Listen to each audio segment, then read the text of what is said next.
भारत भ्रमणमा भएका सहमति र सम्झौताबारे प्रधानमन्त्री दाहालबाट संसदलाई जानकारी। भ्रमण परिणाममुखी भएको दाबी। प्रधानमन्त्रीले जवाफ दिँदै गर्दा संसदमा होहल्ला। बजेट मार्फत निर्वाचन कार्यालय खारेज गर्ने सरकारको घोषणाप्रति निर्वाचन आयोगको आपत्ति। खारेजले निर्वाचनको स्वस्थता, स्वतन्त्रता र निष्पक्षतामा प्रश्न उठ्ने प्रश्नोक्ति। र सरकारले बजेट मार्फत घिउ तेलको कच्चा पदार्थको कर बढाएको भन्दै घिउ तेल उत्पादन गर्ने उद्योगीहरूको आपत्ति। तत्काल भन्सार महसुल नघटाए 26 उद्योग बन्द हुने चेतावनी। नमस्कार, कारोबार समाचारमा स्वागत छ। अब समाचार विस्तारमा।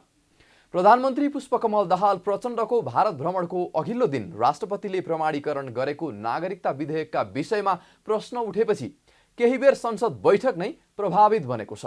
प्रधानमन्त्री दाहालले जवाफ दिने क्रममा प्रमुख प्रतिपक्षी नेकपा एमाले र सत्तारूढ नेपाली कांग्रेसका सांसद बीच जुहारी नै चलेको हो। प्रधानमन्त्रीले रोस्टरमा उभिएर जवाफ दिइरहेका बेला फ्लोरमा रहेका सांसदहरू नै तर्क वितर्कमा उत्रिएपछि बैठक प्रभावित भयो। प्रधानमन्त्रीले संसद बैठकमा जवाफ दिने क्रममा तत्कालीन राष्ट्रपतिले संविधानको संरक्षक र पालकको हैसियतमा पूरा गर्नुपर्ने दायित्व पूरा नगरेर विधेयक होल्डमा राखेको बताएपछि एमाले सांसदहरूले आपत्ति जनाउँदै हल्ला मचाएका हुन्। प्रधानमन्त्री दाहालले प्रतिनिधि सभा र राष्ट्रिय सभाबाट दुई पटक पारित भएको विधेयक राष्ट्रपति कार्यालयको दराजमा थन्किनुले लोकतन्त्र र संविधानमाथि नै प्रश्न उठ्ने भएकाले प्रमाणीकरणका लागि अनुरोध गरिएको जानकारी गराउनु भयो। अघिल्लो सदनले दुई पटक गरेको निर्णयलाई अपमान हो भन्न मिल्छ र भन्दै उहाँले एमाले सांसदहरूलाई प्रश्न गर्नुभयो। एउटा राष्ट्रपतिले संविधानको संरक्षक र पालकको हैसियतमा पूरा गर्ने पर्ने दायित्व पूरा नगरेर विधेयकलाई होल्डमा राखेको स्थिति खारेज गर्न त सम्भव थिएन, फेरि फिर्ता पठाउन पनि सम्भव थिएन। सदनले दुई पटक पारित गरिसकेको विधेयक हो त्यो। गएर बसेको छ राष्ट्रपति कार्यालयमा। राष्ट्रपति कार्यालयको दराजमा छ त्यो विधेयक। अब संविधान नबिचिकन संविधानमाथि प्रश्न नउठ्ने गरी त्यसलाई प्रमाणीकरण गर्ने हामीसँग विकल्प के छ? गलत। सदनमा ल्याउने विकल्प भनेको अघिल्लो सदनले गरेको निर्णय, दुई पटक गरेको निर्णयलाई अपमान हो। मलाई भन्न दिनुहोस्, तपाईहरुले भन्ने मैले धैर्यतापूर्वक सुनेको छु। मैले तपाईहरुले भनेको धैर्यतापूर्वक सुनेको छु। मेरो तर्क सुन्नुहोस्। प्रधानमन्त्रीका कुरा सुनि नसक्दै एमाले सांसदले विरोध सुरु गर्नुभयो। एमाले सांसद सूर्य थापाले संविधानको 119 को 9 मा संविधान सभा नयाँ बनेपछि पुराना विषय निष्क्रिय हुने व्यवस्था रहेको भन्दै खेद प्रकट गर्नुभयो। यो संविधानको 111 9 को 10 पछिको तर सम्बन्धी जुन व्यवस्था छ म त्यो पढेर सुनाउन चाहन्छु। त्यसले संविधान प्रतिनिधि सभा संसद विघटन भएर नयाँ आइसकेपछि पहिला भएका विचाराधीन विषयहरू निष्क्रिय हुने व्यवस्था गरेको छ। यो हाँकाहाँकी प्रधानमन्त्रीज्यूले झुट बोलिरहनु भएको छ। म खेद प्रकट गर्न चाहन्छु। असंवैधानिक कुरा गर्न मिल्दैन। सभामुखज्यू म स्पष्ट गर्दैछु। सम्माननीय प्रधानमन्त्रीज्यूले अध्यादेशको बाटो हो भने अध्यादेशको बाटो हिँड्नुस्। संविधान संशोधनको बाटो हो भने संविधान संशोधनको बाटो आउनुस्। संविधान संशोधनको प्रस्ताव दर्ता गर्नुस्। यहाँ छलफल गरौँ। तपाईको मन्त्री परिषदले निर्णय गर्ने संविधान संशोधनको कुरा हुन सक्छ। तपाईको मन्त्री परिषदले निर्णय गर्ने त्यो अध्यादेशको सिफारिस हुन सक्छ। विधेयकसँग तपाईको साइनो छैन। तपाईको मन्त्री परिषदले विधेयक यो प्रतिनिधि सभामा पठाउने हो, उत्पत्ति हुने राष्ट्रिय सभामा हो नि त्यहाँ पठाउने हो। तपाईको राष्ट्रपतिसँग सिधै जाने कुनै अधिकार छैन। तपाईले संविधान विपरीत काम गर्नुभएको खेद प्रकट गर्नु। त्यसपछि प्रधानमन्त्री फेरि आफ्ना कुरा राख्न थाल्नुभयो। आफ्नो नेतृत्वमा सरकार बनेपछि शून्यमा परिणत भएका विधेयक पुनः संसदमा ल्याइएको उहाँले बताउनु भयो। मैले मेरो नेतृत्वमा सरकार बनिसकेपछि यहाँ सदनमा प्रस्तुत भएका कयौं विधेयकहरू जिरोमा गएको हुनाले फेरि ल्याएर विधेयक दर्ता गराइएको छ, टेबुल गरिएको छ र हामी छलफलमा छौं। त्यसकारण त्यो जानकारी नभएको हुनाले मैले यो तर्क गरेको होइन। तर अहिले यहाँ चर्चा भएको, मलाई तर्क गर्न दिनुहोस् न। तर्क गर्न पनि न, तपाईहरु प्रश्न सोध्ने। अब यहाँ हामी जुन विधेयकको चर्चा गर्दैछौँ, सरी,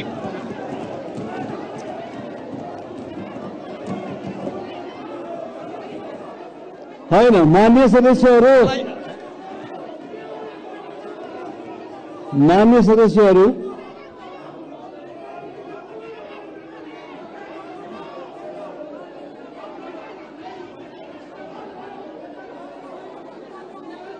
त्यसले पनि एमाले सांसदहरूको चित्त बुझेन। उनीहरूले फेरि विरोध गरे। त्यसै बेला प्रधानमन्त्रीले बोल्न पाउनुपर्ने भन्दै काङ्ग्रेसका सांसदहरूले पनि एमाले सांसदहरू भन्दा चर्को स्वर गरेपछि केही बेर बैठक नै प्रभावित भयो। केही समयको हल्ला खल्लापछि एमाले सांसद रघुजी पन्तले अदालतमा विचाराधीन रहेकाले राष्ट्रपतिले प्रमाणीकरण गरेको नागरिकताका विषयमा कसैले पनि बोल्न नपाउने बताउनु भयो। अदालतले अन्तरिम आदेश जारी गर्दा त सक्दैन थियो। त्यो अन्तरिम आदेशलाई प्रधानमन्त्रीज्यूले रेस्पेक्ट गर्नु पर्यो र आफूले हिजो गरेको कामलाई जस्टिफाई गर्न हामीले विषय अदालत सब जुडिस भइसकेको विषयमा प्रधानमन्त्रीले यहाँ फेरि क्लियरिफिकेसन दिइराख्न जरुरी छ। यो बोल्नु पाइन्छ, यसरी जे पनि गर्न पाइने हो। अदालतको विचाराधीन विषयमा न सत्ता पक्षले न हामी कसैले पनि पाउँदैनौँ। र म अलिकति यो हाम्रो जिकिर के हो भन्दाखेरि सभामुख महोदय, अहिले जुन विधेयक राष्ट्रपतिले प्रमाणित गरेर पठाउनु भएको छ त्यो विधेयक निष्क्रिय अवस्थामा छ। हाम्रो त्यो तर्कलाई अदालतले पनि मान्यो र संविधानको म संविधान पढेर सुनाउँछु 11 को बोल्न नदिनु भने बोल्न नदिनु सभामुख महोदय। त्यस लगत्तै कांग्रेस सांसद विश्वप्रकाश शर्माले नागरिकता विधेयक प्रमाणीकरणमा केही विमति र प्रक्रियागत त्रुटि भए छलफल गरेर जान सकिने तर्क गर्नुभयो।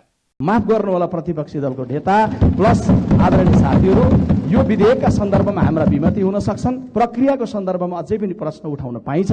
तपाईले प्रश्न उठाउँदै गर्दा राष्ट्र प्रधानमन्त्रीजीले त्यहाँबाट जवाब दिँदै गर्दा मात्रै एउटा सांसद उभिएर तपाईलाई के भन्दैछ भने प्रतिनिधि सभा या राष्ट्रिय सभामा विचाराधीन रहेको भन्नु र प्रतिनिधि सभा र राष्ट्रिय सभाले दुई चोटि पारित गरेर पठाएको भन्नुको बीचमा फरक हुन्छ। यो फरक चाहिँ मैले तपाईहरुलाई यो विधेयकको रूपमा देखाएँ र माफ गर्नुहोला, मैले यो मेरो पार्टीको नेपाली कांग्रेसको केन्द्रीय कार्यालय बोकेर ल्याएको बुकलेट होइन। यो नेपाल देशको संविधान हो, जो निर्माण गर्दै गर्दा म यो देशको जनता मात्रै थिएँ। हस्ताक्षर तपाईहरुले गर्नुभएको छ। त्यसपछि सभामुख देवराज घिमिरेले वातावरण सहज बनाएपछि प्रधानमन्त्री दाहालले पुनः सांसदका प्रश्नमाथि जवाफ दिनुभयो। यसअघि प्रधानमन्त्री दाहालले आफ्नो भारत भ्रमण बारे संसदलाई जानकारी गराउँदै भ्रमण द्विपक्षीय हितमा केन्द्रित रहेको र नेपालको विकासका लागि महत्त्वपूर्ण कामहरू अघि बढेको दाबी गर्नुभएको थियो। त्यस्तै उहाँले भ्रमणका क्रममा राष्ट्रहित विपरीत कुनै काम नगरेको जिकिर समेत गर्नुभएको थियो। बैठकलाई सम्बोधन गर्दै प्रधानमन्त्री दाहालले भारत भ्रमणका क्रममा विद्युत, व्यापार, आर्थिक विकास, कृषि तथा पशु सेवा, पूर्वाधार निर्माण लगायत विषयमा भारत भ्रमण उपलब्धिमूलक रहेको दाबी गर्नुका साथै सीमा सम्बन्धी विषयलाई कूटनीतिक माध्यमबाट समाधान गर्न आफूले प्रस्ताव राखेको पनि स्पष्ट पार्नु भएको थियो। यस्तै कालापानी, लिपुलेक र लिम्पियाधुरा भारतलाई दिएर बङ्गलादेशसँग जाने बाटो नेपालले लिने प्रस्ताव आफूले नराखेको प्रश्न पार्दै दुई देशबीचको सीमा विवादको स्थायी र दीर्घकालीन समाधान नगरिएसम्म नेपाल भारत सम्बन्ध सहज बन्न सक्दैन भनेर आफूले भारतीय प्रधानमन्त्रीसँग कुरा राखेको समेत भनाइ राख्नु भएको थियो। प्रधानमन्त्री पुष्पकमल दाहालले भारत भ्रमणका क्रममा मुर्रा भैँसी ल्याउने बारे प्रसङ्ग उठेपछि प्रतिनिधि सभामा हो हल्ला भएको छ। प्रधानमन्त्री दाहाललाई प्रश्न सोध्ने क्रममा राष्ट्रिय स्वतन्त्र पार्टीका सांसद शिशिर खनालले व्यङ्ग्य स्वरूप भारत भ्रमणमा गएका प्रधानमन्त्री भैँसी चढेर आएको भनेपछि सत्ता पक्षका सांसदले आपत्ति जनाएपछि हो हल्ला भएको हो। सोमबार बसेको प्रतिनिधि सभाको बैठकमा प्रधानमन्त्री दाहालले भारत भ्रमणबारे जानकारी दिने क्रममा भैँसीको प्रसङ्गबारे स्पष्टीकरण दिनुभएको थियो। प्रधानमन्त्री दाहालको स्पष्टीकरणपछि प्रश्न सोध्ने क्रममा राष्ट्रिय स्वतन्त्र पार्टीका सांसद खनालले प्रधानमन्त्री भैँसी चढेर आएको भनेपछि सत्तापक्षका सांसदहरू उठेर आपत्ति जनाएका थिए। माओवादी केन्द्रका प्रमुख सचेतक हितराज पाण्डेले उक्त शब्द असंसदीय भएको भन्दै रेकर्डबाट हटाउन माग गरेका थिए। तर एउटा सांसदले बोलिरहेको बेलामा अर्काले आपत्ति जनाएको भन्दै एमाले र रासोपाका सांसदहरूले उठेर प्रतिवाद गरेका थिए। एमाले नेता सूर्य थापाले सत्ता पक्षले दादागिरी गरेको भन्दै नियम आपत्ति भएको बताउनु भयो। प्रधानमन्त्रीको भारत भ्रमणको क्रममा हामी चाहन्थ्यौँ उहाँ प्लेन चढेर भर्खर उहाँले नै उद्घाटन गरेको पोखरा विमानस्थलमा झर्नुहुन्छ होला भनेर। दुर्भाग्यवश भैँसी चढेर आउन परेको कुराहरू आए। विशेष गरी यो जुन दोस्रो हवाई मार्गका कुराहरू छन् त्यसमा भारतीय पक्षबाट जारी गरिएको प्रेस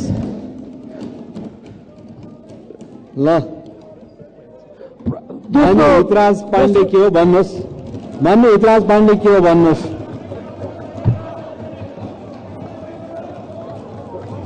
हजुर, मान्य हितराज पाण्डेलाई समय दिन्छु। मान्य सदस्यहरू बसौँ। उहाँको के नियम आपत्ति हो, के हो? संसदमा मर्यादित शब्द प्रयोग गर्नुपर्छ। भैँसी चढेर आएको कुरो मान्य सदस्यहरू उहाँको के नियम आपत्ति छ सुनौ। असंसदीय शब्द रेकर्डबाट मेटाइयो। मान्य सदस्यहरू, मैले हितराज पाण्डे मान्यजीलाई के भन्न खोज्नु भएको छ, केमा के को नियम आपत्ति हो त्यो भन्न समय दिएको छु। उहाँको समय सुनौ, उहाँको भनाइ के छ त्यो सुनौ। सम्माननीय सभामुख महोदय, पहिला उहाँको सुनौ, बाँकी अन्य कुराहरू गरौँला। माननीय सदस्यले बोलिरहेको बेला सत्ता पक्षका माननीय सदस्यहरूले दादागिरी देखाउन पाइँदैन। यो बोल्ने अधिकारमा कुण्ठित गर्न पाइँदैन। यो नियमावलीको पालना गरियोस्। यो म यसका निम्ति चाहिँ जोड गर्न चाहन्छु। यो दादागिरी स्वीकार्य हुन्न। सम्माननीय सभामुख महोदय, संसदमा हो हल्ला भएपछि सभामुख देवराज घिमिरेले भैँसी चढेर आएको भन्ने शब्द रेकर्डबाट हटाउन निर्देशन दिए।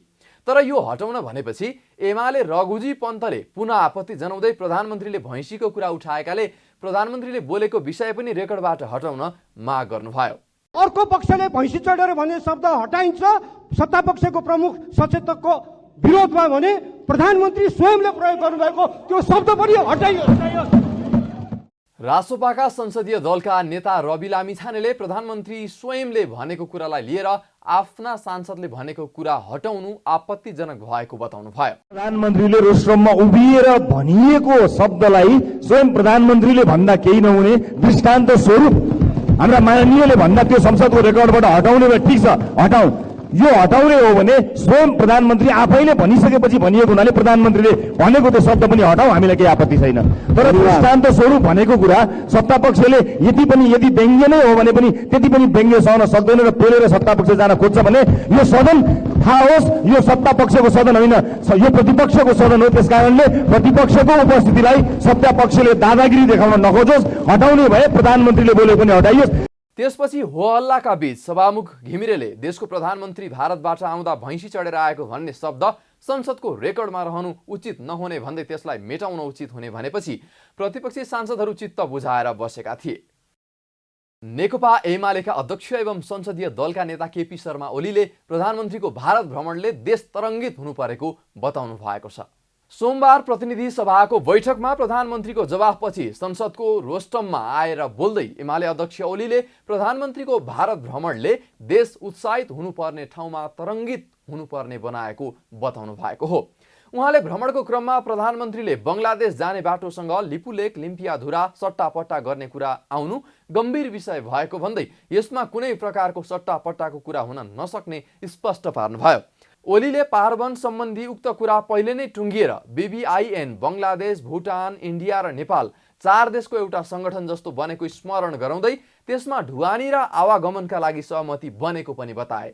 यस्तै उहाँले बङ्गलादेश, इन्डिया, नेपालसम्म बस यातायात सञ्चालनसम्मका उद्घाटन पहिले नै भइसकेको बताउँदै बङ्गलादेशसम्म जानका लागि हामीले कुनै जमिन दिनुपर्छ भन्ने कुरा गलत र अत्यन्त कमजोर ढङ्गले नेपालको तर्फबाट उठाएको पनि बताउनु भएको छ।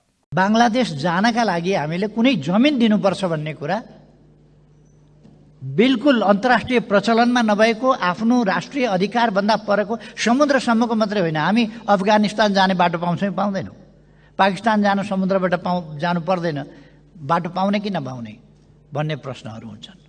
अमृतसरतिर एउटा बाटो पाएको छ त पाकिस्तान जान, बांग्लादेश जानलाई बाटो हामीले पाएको छ त।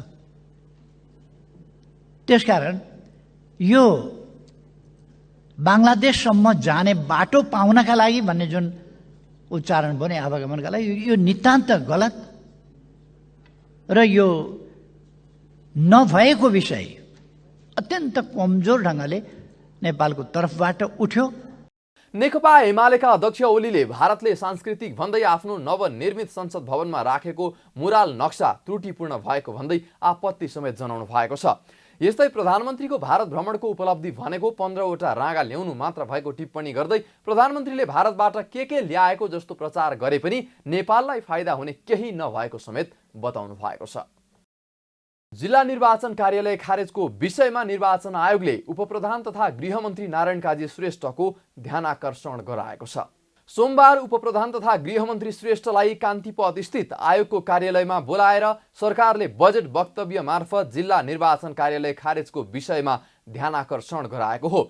सरकारले आगामी आर्थिक वर्ष 2080-81 को बजेट वक्तव्यमा खर्च कटौती गरी मितव्ययिता अपनाउने भन्दै जिल्ला निर्वाचन कार्यालयलाई खारेज गरी जिल्ला प्रशासनको इकाइ राख्ने व्यवस्था गरेको छ। तर सरकारले निर्वाचन आयोगसँग कुनै पनि छलफल र परामर्श बिना जिल्ला कार्यालयहरू खारेज गरेकोमा आपत्ति रहेको बताएको छ। माननीय आयुक्तज्यूले यसमा आयोगको तर्फबाट गम्भीर ध्यानाकर्षण भएको विषय राख्नुभयो। आयोगको कुनै पनि छलफल र परामर्श नभइकन अथवा कुनै पनि खालको पूर्व तयारी नगरिकन एकाएक निर्वाचन आयोग मातहत रहेको कार्यालय जुनमा संविधानमा नै निर्वाचन आयोगलाई कतिपय कामहरूको जिम्मेवारी तोकिएको छ र ती जिम्मेवारीहरू निर्वाचन आयोगले अधिकार प्रत्यार्जनको माध्यमबाट आफ्ना जिल्ला स्थित कार्यालय वा अन्य कर्मचारीहरू सरकारका तिनै तहका कर्मचारीहरूबाट पनि गराउन सक्ने गरी आयोगको अधिकार प्रत्यार्जनको माध्यमबाट मात्रै जान सक्नेमा यसरी बजेट वक्तव्यको माध्यमबाट खारेज भएर आएको कुरामा आयोगले यसमा अलिकति गम्भीर रूपमा यो प्रश्न उठाएको छ। यसमा माननीय उपप्रधानमन्त्रीज्यूले पनि यसमा प्रधानमन्त्री एवं अर्थमन्त्रीज्यूसँग छलफल गरेर थप छलफल गरेर यसमा अगाडि बढ्ने प्रतिबद्धता जाहेर गर्नुभयो। आयोगले सरकारले खर्च मितव्ययिताको नाममा जिल्ला निर्वाचन कार्यालय खारेजले निर्वाचन स्वच्छ स्वतन्त्रता र निष्पक्षतामा प्रश्न उठ्ने पनि स्पष्ट पारेको छ।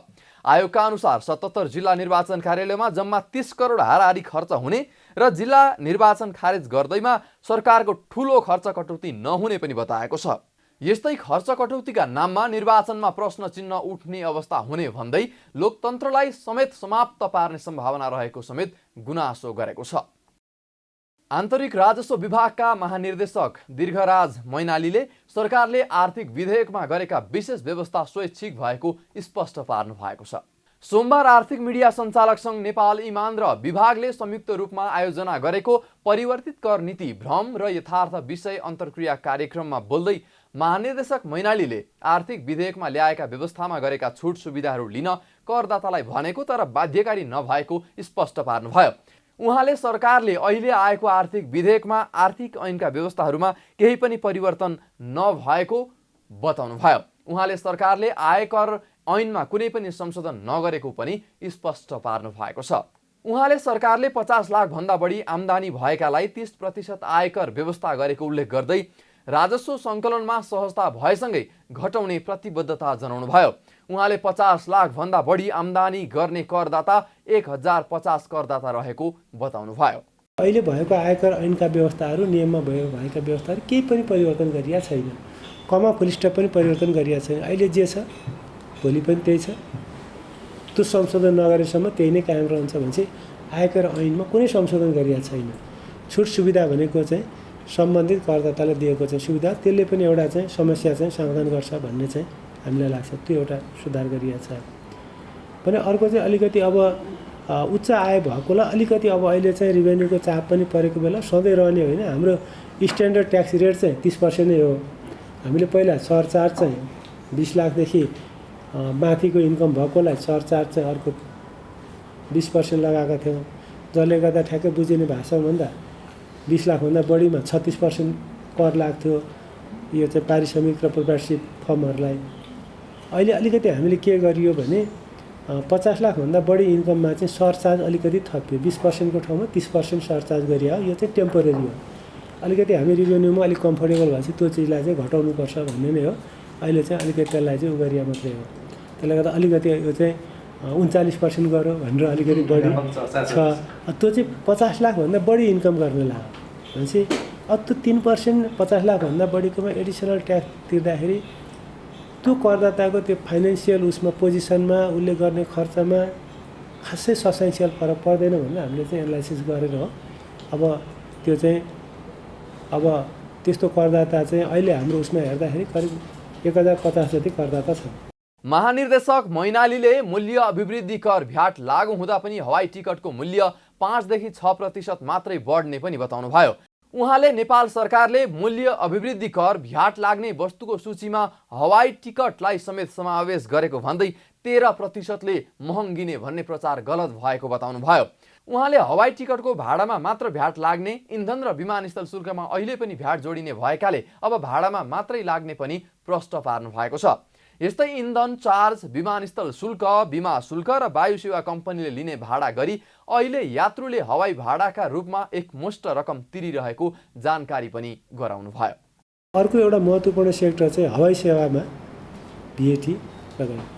अब हवाई सेवाको नि इनपुटमा सबै भ्याट लागेको छ। जस्तो हामीले चाहिँ प्लेन चढ्दाखेरि टिकटमा फ्युल चार्ज भनेर त्यहाँ लेखिया हुन्छ, फ्युल चार्जमा त VAT लागेको छ 13% होइन। ग्राउन्ड ह्यान्डलिङ चार्ज हुन्छ त्यसमा पनि VAT लागेको छ। कतिपय अरू सामानहरू उसले चाहिँ कन्जम्सन गर्ने सामानमा पनि VAT लागेको छ, आउटपुटमा चाहिँ लागेको छैन। त्यसले गर्दाखेरि के हो भने एउटा त कस्ट पनि बढ्यो, प्लस हाम्रो चाहिँ अरू जस्तो इन्डियाले GST लगाएको छ, चाइनाले VAT लगाएको छ होइन। अब कतारले अरूले पनि लगाएको छ। फेरि हाम्रो चाहिँ सबै पहिला इन्कम ट्याक्स तिर्नु पर्थ्यो उनीहरूले। हामीले डिटे गरेपछि उनीहरूलाई 1 रुपियाँ पनि हामीले ट्याक्स लिन नपाउने भयो। कसैले पनि 1 रुपियाँ ट्याक्स तिर्दैन, इन्कम ट्याक्स पनि तिर्दैन, के पनि तिर्दैन। भनेपछि उनीहरूको यहाँबाट फ्लाइ गरेको प्यासेन्जरसँग उनीहरूले अरू आफ्नो कन्ट्रीको लागि थुप्रै ट्याक्स उठाएको छ है। तर हामीले चाहिँ त्यसबाट रिभेन्यू पनि लिने अवस्था भएन र अरू कन्ट्री पनि लगाएको हुनाले त्यसमा चाहिँ VAT को दायरामै ल्यायो, जसबाट चाहिँ एउटा पुरै ट्याक्स छुट थियो। अब यसले चाहिँ ट्याक्स चाहिँ राम्रो चाहिँ दायरा चाहिँ विस्तार गरेको छ। महानिर्देशक मैनालीले सरकारले मूल्य अभिवृद्धि कर भ्याट लाग्ने वस्तुको सूचीमा हवाई टिकटलाई समेत समावेश गर्दा करिब 10 अर्ब राजस्व बढ्ने अवस्था रहेको समेत बताउनुभयो। आगामी आर्थिक वर्षको बजेट मार्फत घिउतेलको कच्चा पदार्थको कर बढाइएको भन्दै घिउतेल उत्पादन गर्ने उद्योगीहरूले आपत्ति जनाएका छन्। सोमबार नेपाल वनस्पति घिउतेल उत्पादन सङ्घले काठमाडौँमा पत्रकार सम्मेलन गरी घिउतेलको कच्चा पदार्थको कर वृद्धिले उद्योगहरू बन्द हुने अवस्थामा पुगेको भन्दै सरकारको ध्यानाकर्षण गराएको हो।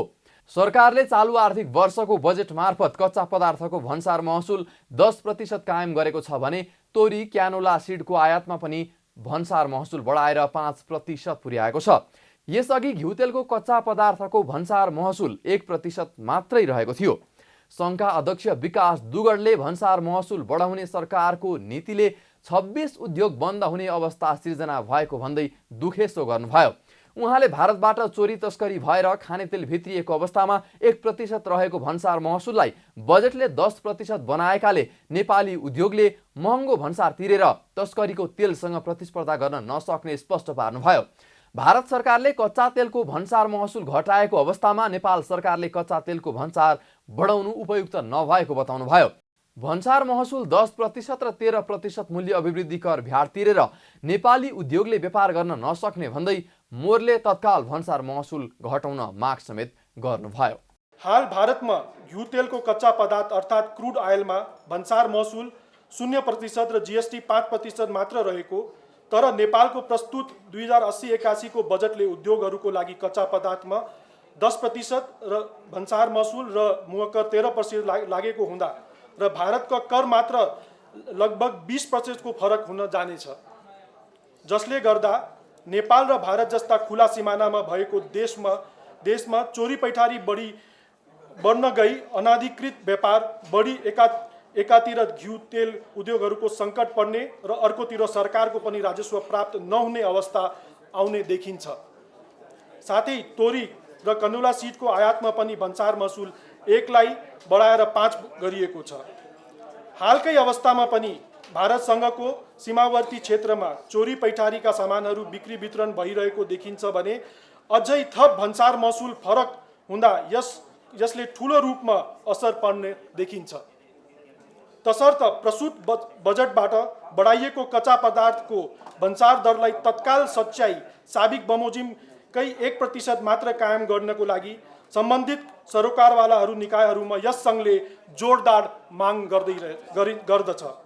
उद्योगीहरूले सरकारले भन्सार महसुल 1% र भ्याट 13% नगर्ने हो भने नेपाली उद्योग बन्द हुने र नेपाली बजार तस्करीको खानेतेलको कब्जा गर्ने दाबी समेत गरेका छन्। पत्रकार सम्मेलनमा नेपाल उद्योग परिसङ्घका अध्यक्ष विष्णु प्रसाद अग्रवालले पनि देशमा रोजगारी सिर्जना महत्त्वपूर्ण योगदान दिने घिउ तेल उद्योगलाई संरक्षण गर्ने गरी भन्सार महसुल घट्नुपर्ने माग गर्नुभयो। जुन डोमेस्टिक मार्केटलाई हामीहरूले केटर गर्ने क्षमता छ त्यो पनि कमजोर हुँदै गइराखेको छ। यस्तो बेलामा यति मान्छेहरू काम गरिराखे 15,000 जति मान्छेहरू यसमा काम गरिराखेका छन्। थुप्रैवटा एन्सिलरी इन्डस्ट्रिज यसमा हामीहरूको एसोसिएटेड छन्, यति राजस्व बुझाइराखेका छन्।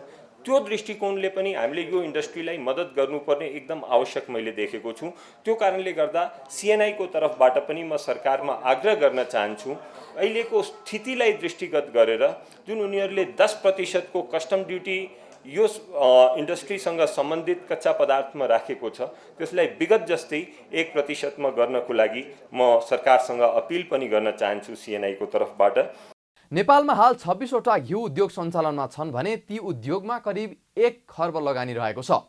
उद्योगीहरूले चालु आर्थिक वर्षको 10 महिनामा समग्र उद्योगहरूलाई करिब 1000 करोड भन्दा बढीको अप्रत्याशित घाटा बेहोर्न परेकाले कुनै पनि आयकर तिर्न नसकेको पनि बताएका छन्। साताको दोस्रो दिन शेयर बजारमा दोहोरो अङ्कको गिरावट आएको छ। पहिलो दिन आइतबार 50 अङ्कले बढेको शेयर बजार मापन गर्ने नेप्से परिसूचक सोमबार 17.38 अङ्कले घटेर 1901.99 अङ्कमा कायम भएको हो।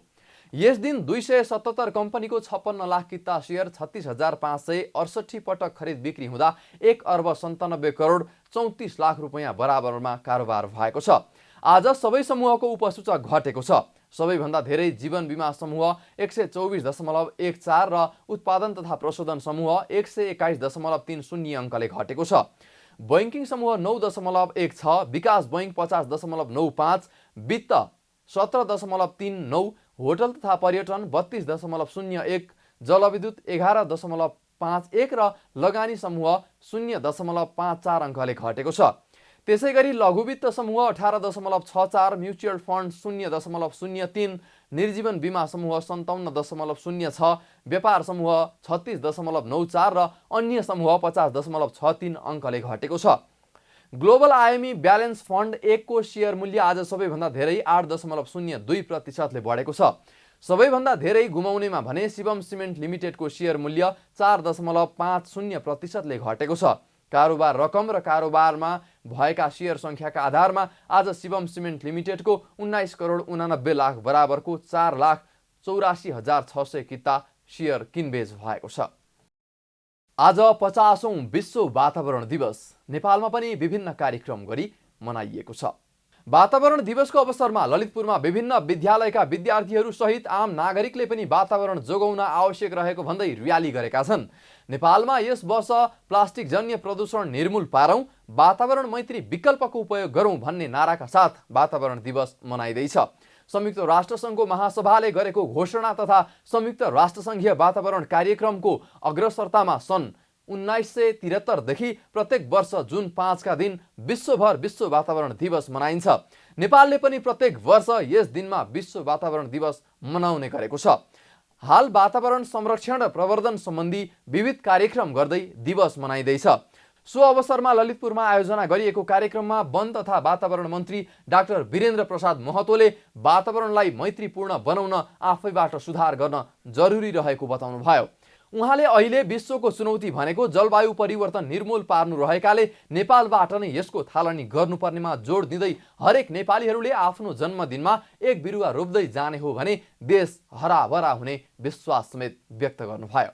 तपाईहरु केही नगरिकन तपाईहरुले आफ्नो हरेक बर्थडेमा एउटा मात्रै रुख रोप्ने काम गरिदिनु भयो भने तपाईसे बाँचुन्सम्म यो नेपालमा बगैँचा र हरियाली नै छाइन्छ भन्ने कुरो मलाई लाग्छ। त्यसकारणले तपाईहरुले प्रण गर्नुहोस्, म आफ्नो बर्थडेमा एउटा रुख म रोप्छु, एउटा जनावरलाई म संरक्षण गर्छु भन्ने प्रण गरिदिनु भयो भने बाँचुन्जेलसम्म तपाईको एउटा आफ्नो आफ्नै किसिमको इतिहास बोकेर यो संसारबाट जानुहुन्छ र यो प्रिय संसारलाई बचाएर जानुहुन्छ भन्ने जस्तो मलाई लाग्छ। वन मन्त्री महतोले प्लास्टिक जन्य पदार्थको कम प्रयोग गरी पृथ्वी र प्रकृति बचाउन आवश्यक रहेको पनि औल्याउनुभयो। कार्यक्रममा स्वास्थ्य तथा जनसङ्ख्या मन्त्री मोहन बहादुर बस्नेतले मानव सभ्यताकै शत्रुको रूपमा प्लास्टिक जन्य पदार्थहरू देखिन थालेको भन्दै प्लास्टिकलाई पूर्ण रूपमा नष्ट गर्न पनि नसकिने र न्यूनीकरणको लागि विकल्प नहुँदा समस्या सृजना भएको बताउनुभयो। उहाँले प्लास्टिक जन्य सामग्रीका कारण वातावरण धेरै प्रदूषित भएको भन्दै यसको असर नेपालमा पनि परिरहेको बताउनुभयो। प्लास्टिक जन्य सामग्रीको प्रयोग कम गर्ने कुरामा सार्क राष्ट्रहरूले एक भएर काम गर्नुपर्ने भन्दै प्लास्टिक जन्य सामग्रीको प्रयोग कम गर्नका लागि जनचेतनाका साथै सरकारी स्तरबाट न्यूनीकरण गर्न आवश्यक नीति निर्माण गर्नुपर्नेमा जोड दिनुपर्ने पनि बताउनुभयो। हामीले राम्रा काम सबै मिलेर गर्नुपर्छ। सबै मिलेर सबैको सरसारले गरेको काम हामी सफल भएका छौँ। त एक्लै मै हुँ भनेर गर्न थाल्यो भने त्यो मबाट पनि सम्भव छैन, कसैबाट पनि सम्भव छैन। यो प्लास्टिक जन्य पदार्थको प्रयोगलाई डेस्ट्रोय गर्ने विषयमा हामीले चाहिँ बिस्तार हामीले क्रमशः अगाडि बढाउँदै जाउँ र यसलाई नीति निर्माण गर्ने कुरामा केही कुरा छ भने तपाईँहरूलाई हामी मन्त्रालय ओपन राख्न चाहन्छौँ। यस्तै स्वास्थ्य मन्त्री बस्नेतले कामका लागि जस्तो सुकै जोखिम मोल्न पनि आफू तयार रहेको पनि बताउनु भएको छ। उहाँले लेनदेनका कारण अहिले अपराधिक क्रियाकलापहरू बढिरहेको उल्लेख गर्दै यस्ता गतिविधिमा आफू नलागेको र कहिल्यै नलाग्ने प्रतिबद्धता समेत जनाउनुभयो। कारोबार समाचारमा अब सुन चाँदी र विदेशी विनिमय दर सम्बन्धी जानकारी।